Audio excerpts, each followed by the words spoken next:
So I always use the analogy of you know, when you're trying to work out what's the job of the risk committee, this new risk committee, and the smart guys in town, in this town today, have it on their board agendas. Let's create a risk committee. But I describe it this way. I'm standing here, I'm saying my long-range plan is to get to the end of the room in the next 20 minutes, right? I run out of luminous tape, it's a red one, you can all see it as my long-term plan, right? But if I were to turn ever so slightly to the left, just, you wouldn't even see it when I'm standing here, and I run another tape out, by the time I get to the end of the room, I'm in the corner of the room, not the very end of the room, right? Now that's a very simple bit of imagery to capture there. And so, what you can gather from that is that the job of a risk committee is to notice the deviations from the long-term plan.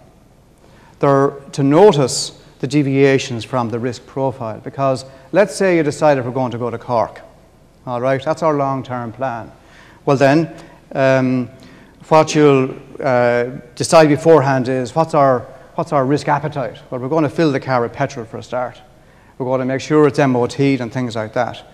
The risk committee will keep an eye on what we said at the beginning of the journey and notice the deviations. We'll alert the board if there are any big gaps, and we'll make sure that something is done about those gaps. That's the role of the risk committee. And at the end of the day, it all comes down, the crossroads between governance and risk management is what? It's simply asking the big and basic questions. And if anyone tells you anything else, that, in plain English, is what it's all about.